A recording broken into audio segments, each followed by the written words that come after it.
Welcome back. I'm Kim Bailey. She's Fuliana Osborne. And this is Inside Exec. And today it is our 400th episode.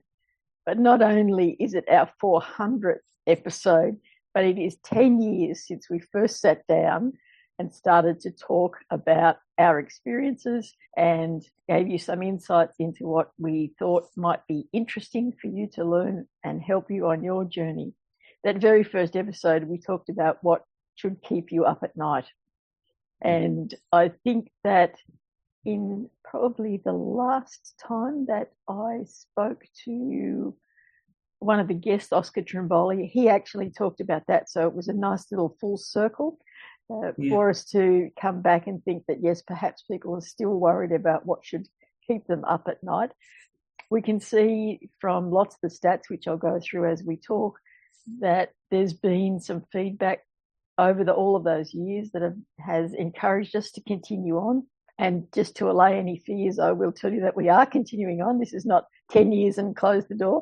This is just marking 10 years and marking 400 episodes, which, if you do your maths, means that, yes, we've had some time off. And that's okay too. We've talked about that. We've talked about refreshing yourselves and taking a break. For those of you who just want to point that out, yes, we know that that's the case. As you know, we're going to release a book that is the transcriptions of all of the episodes that we've had, not just the guests, but all of the episodes. We have invited the guests that we've had to give us an update on where they are and perhaps some feedback on how they felt the sessions went and they talked to us. And so we've got some really interesting updates that will go into the book as well. But I suppose I better let her speak because you know what she's like. Once I let her speak, there'll be no chance of me getting a word in. So as you can see, 10 years and nothing has changed. It's all really good. Actually, I'm really, really excited. I can't believe it's 10 years. It's really been wonderful 10 years. I certainly enjoyed every minute, including the banter between Kim and I. That's always been the highlight. But let me go back to the beginning, how it all started. How it all started was I was doing mentoring and coaching, and Kim and I known each other for many years, and I was whinging to Kim about, I'm not doing enough, blah, blah, blah. And she said, well, you're mentoring, coaching, and at the time I had 25 clients and I was still carrying on. Anyway, Kim said, well, why don't you do that worldwide? And I went, huh? And she said, you could do that through podcasting. And I said, oh, what's a podcast? So as you can see, I got educated on that and hit the road running. What I really, really appreciate is what the listeners, they are so that's what kept us going. The listeners coming back, asking for more information, saying how they use the material, how they appreciate the fact that they can just tap in to a mentor, if you like, anytime, 24 hours, and how it helped them for that particular topic. For example, about what should keep you up at night. And one listener came back, I remember distinctly, way back when we first did that topic, and said, I thought about that when I heard it, and I thought, what is keeping me up at night and what should keeping me up at night is two different things, and it made me process that better.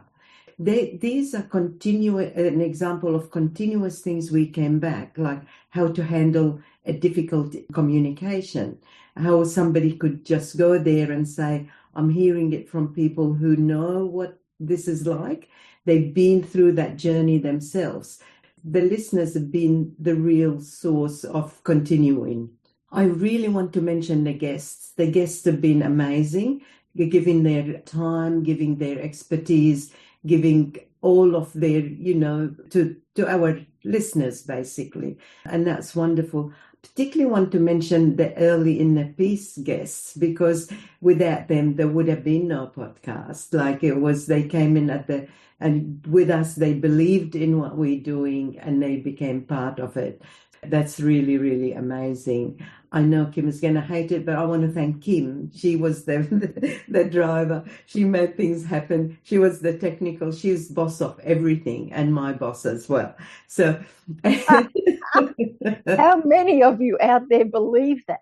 How many of you can even imagine a scenario where anyone is her boss? When you look at it, and then you look at, Kim and I had this conversation offline about, okay, the topics that we initially covered and the topics that are relevant now and what are relevant in the future and how they all come together.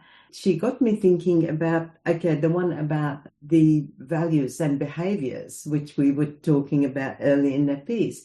And you think, our values. Now, I don't care how much the world changes, how many new initiatives, how technology will, play a fantastic part, etc. If you don't know what your core values are, what you stand for, and how you want to be as a company or an individual, and that, you're lost. There's some things that will be there forever.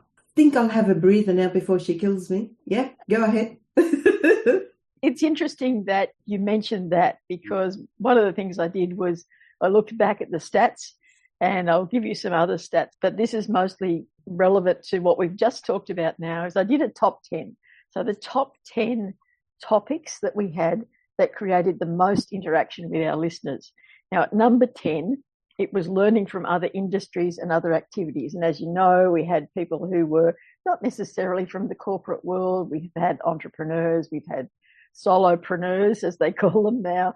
We've had athletes, we've had sports therapists, we've had people who have been in the corporate world and seen the destruction that has happened personally through mental health and moved away to do other things.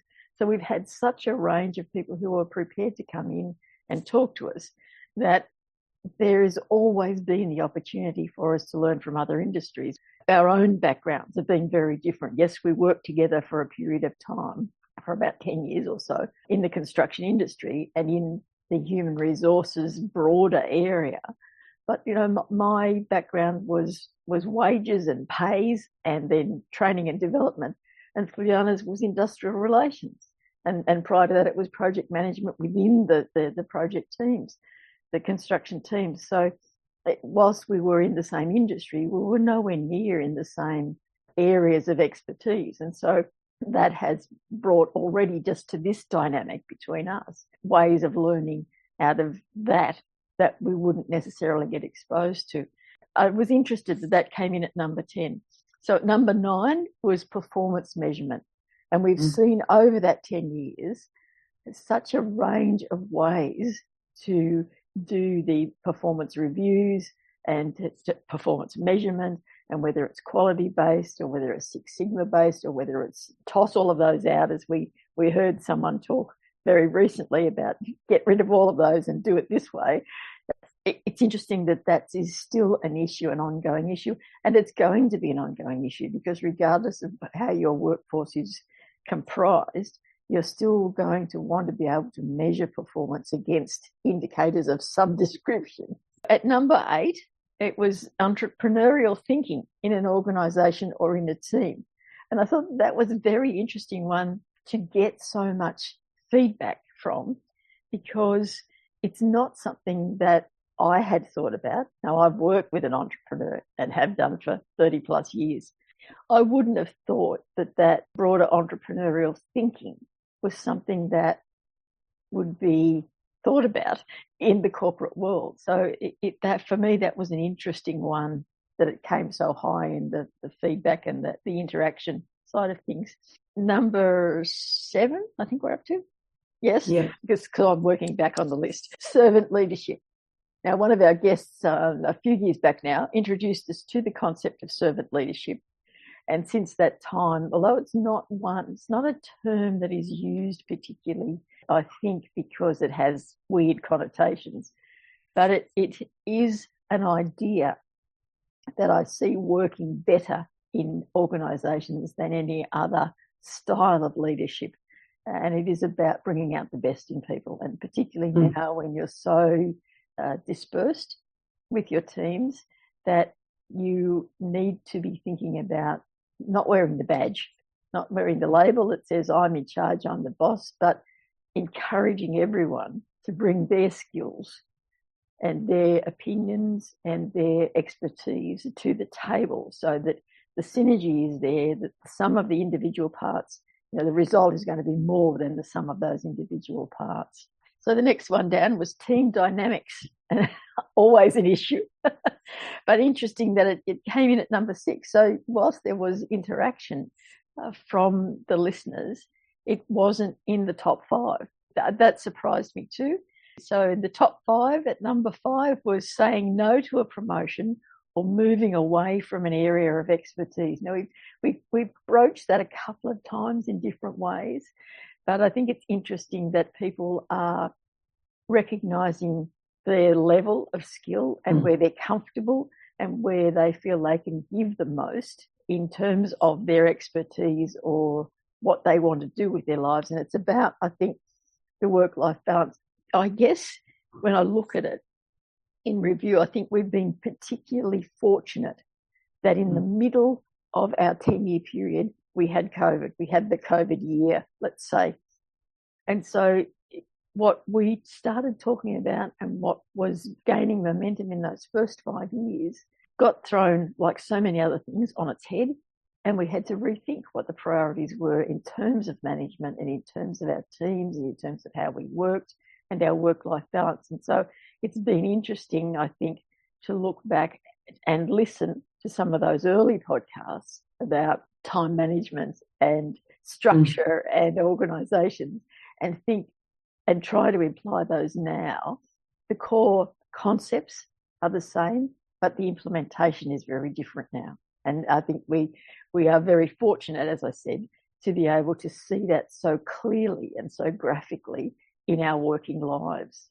Certainly we could read about it in books, and there'll be now another generation that will read about it in books and not have experience and not understand the overwhelming change that was thrust upon the world at large, not just one country or one industry, but just across the board, a huge flip of the coin in terms of thinking about how we work and what we do. We're going to take a break now in our review for our 10-year anniversary. Join us for part 2, where we'll complete the list of the top 10 topics as voted by you, our listeners, and explore some of the other things that are happening, that are coming up in the next few podcasts. But for now, I'm Kim Bailey, she's Fuliana Osborne, and this is Inside Exec.